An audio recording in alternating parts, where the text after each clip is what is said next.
In the highly competitive sedan market, one thing you can't do is just stay the course. Sometimes you might just have to reinvent the wheel. Hey, welcome to this edition of Road Warrior. I'm your host, Grant Roberson. Now behind me is the redesigned 2019 Volkswagen Jetta, a vehicle that had gone somewhat plain Jane, so well, they dressed things up just a hair. The Jetta debuted back in 1979, this being the 7th generation, and over those decades selling more than 17 million vehicles. What that means is, well, it has definitely found its niche in the market. Now, one thing it's done for 2019 is maybe start to compete a little stronger. As the sedan market has evolved, you've seen vehicles like the Toyota Camry, which we tested just a few weeks back, now a little bit more, well, exciting. The Volkswagen Jetta may be following the same course because, as you saw last year in previous generations, pretty much somewhat subdued styling. Now, maybe just a little bit more wow factor. Minimal might be the way to describe the overall changes for 2019, but collectively it seems to be a big difference from last year's version. Now, by the numbers, there has been about an inch gain overall, both in wheelbase and length. Now, by the numbers, 185.1 inches overall, wheelbase about 105.7. Now, as for width and height, they stay within about the same margins as last year, just under 5 feet tall and just under 6 feet wide. Now, as for ground clearance, that has gained just a hair, creeping up into the high 5-inch range. Now, one thing you'll notice when it comes to design is really the plain taut lines that we saw before with only the lower flare. Well, that's been enhanced just a little bit with this midline right through here. Now, that couples nicely with the other ridges you'll see across the rest of the vehicle. One thing about any design is really just doing a little bit of retouching here and forgetting about the rest of the vehicle, but this did get kind of redesigned on the 360, and what I like is that ridge line we mentioned just a second ago couples nicely with that hood, especially from this angle. You can really see how it kind of gives a little bit of accentuation where it could have just been just a plain Jane forgotten. Now, as it comes to guerrilla warfare, it has been stepped up just a hair for 2019. Really a broad offering, chrome accents, huge VW in the middle, nice stylized, really long headlights up here, body color all the way around, nice flare at the bottom. Again, that flare really matches nicely at that lower flare on the side. Now, one thing we didn't notice on this particular model was really any safety at the front and the back when it came to parking sensors. Really no sensors up here, no real front camera. Something that I've become used to on a lot of sedans. Wouldn't hurt to have it on this model. Now, one thing you'll notice on the Jetta, this particular model, is really the chrome is really pronounced up front with minimal chrome on the rest of the vehicle, and I like that because too much chrome tends to dress up the vehicle too much, makes it look like kind of a Mr. T starter kit. What you'll see here on the Jetta is just a fine accent here, black inserts everywhere else, giving it a nice subdued approach when it comes to the chrome. Otherwise, there's body color all the way around, even on the mirrors. And what you'll notice is if that chrome was all over the place, when it couples with these rims you see at the four corners with that kind of subdued approach, it looks out of place. By really minimizing the chrome, this all kind of blends together quite well. Now, this is a compact, kind of economic car, but it does still have innovations right down to the smart key system. Now, it is kind of a plain Jane, really nothing going on here, no real frills, but it is intuitive. What I'm referring to is there's no real push buttons, but instead put your hand here, it knows you're there. Do it again, it unlocks all the doors. That's kind of a two-step process, but real easy. That makes ingress so much easier for allowing people to get in and out. Now, if you want to lock it up, just simply press right here, it locks it up. Even better is right here at the fill-up area. Now, what's great is when this vehicle is locked, so is this. And this seems like a mild point, but I mention it on every show because, well, does this lock with the vehicle? And for the Jetta, thankfully it does. The one thing the Jetta has done that I used to remember from decades ago is, well, get rid of that adorned spoiler and gone a little bit more subdued with kind of an implied approach here on the rear deck lid. Now, one thing that's interesting about the Jetta is that it has grown, but it's, well, gotten smaller in certain areas, specifically when it comes to cargo and that backseat legroom. But let's start right here. Now, first off, let's look at the design. Really body color all the way around. That chrome I mentioned that's up front really would have looked out of place back here, just a little bit there, but really body color all the way around. Now, one thing again you're not going to notice is any backup sensors, but there is a backup camera. Now, when it comes to cargo, what's interesting is, again, this vehicle is bigger, but this unfortunately has gotten smaller. So once it pops up out of the way, what you're going to notice is instead of 15.7 cubic feet in the previous generation, well, unfortunately it's dropped by about a cubic foot and a half to around 14.1. And what does that mean at the end of the day? Well, things have gotten bigger, but got a little cramped back here.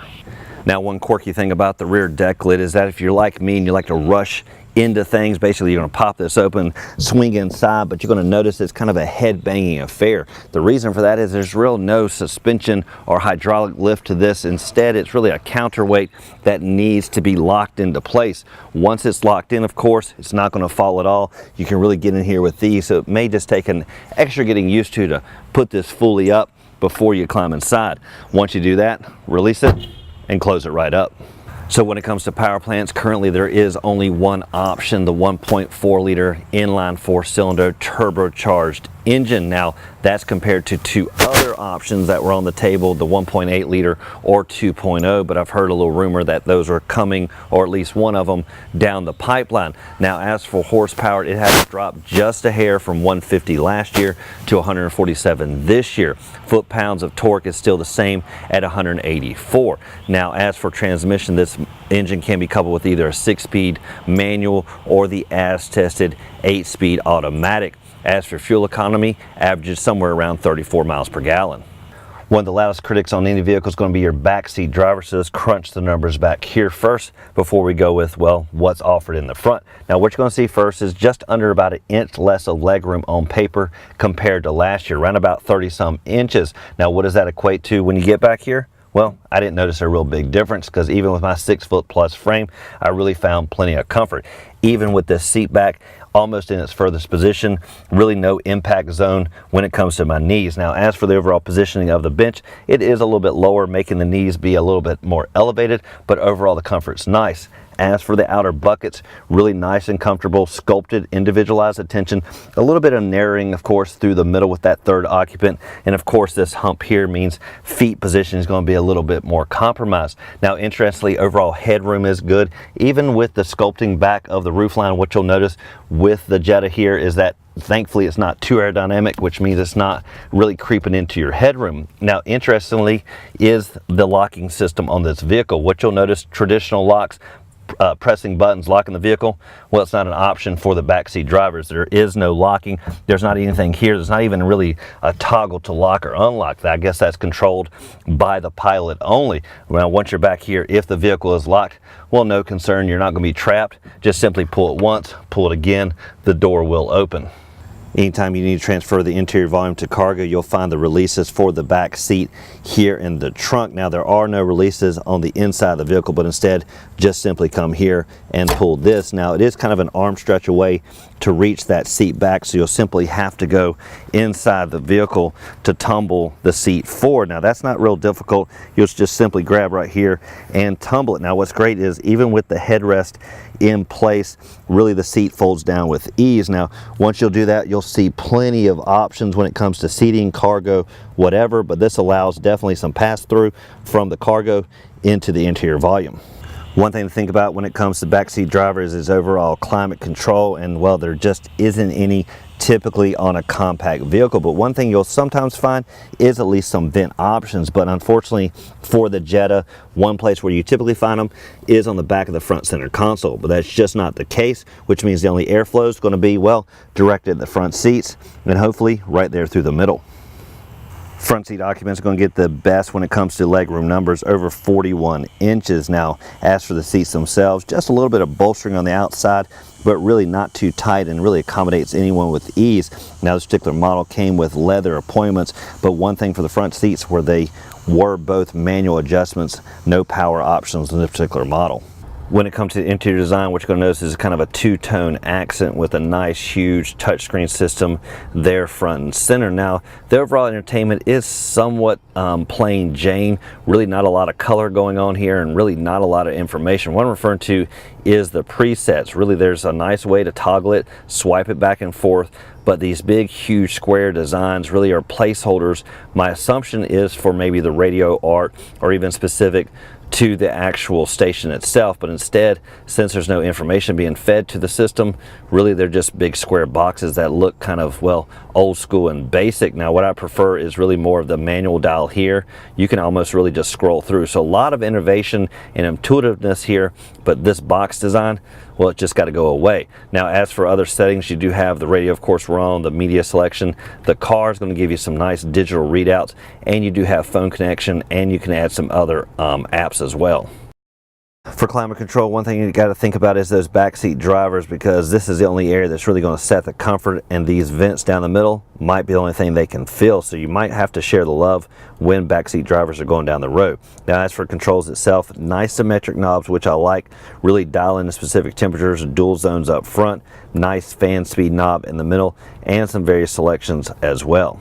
Now for the gauge clutch, you're going to find a standard analog tach and speedometer with a nice little LCD readout in between. Now that screen isn't really that spectacular. It basically has some nice black and white design, not as colorful as we've seen or intuitive. Now you can change the various options using the toggle on the steering wheel, but again, the graphics and logos somewhat basic, and takes you just a little bit of a second to really find all the various functions. Now once you find it, the one thing I typically liked is that digital readout for the speed. On the steering wheel, this is the toggle right here for setting that LCD screen, as well as some other functionality. Here's the settings for the entertainment, changing the radio select. On the left side, volume controls on the very bottom, as well as your cruise control on the left side.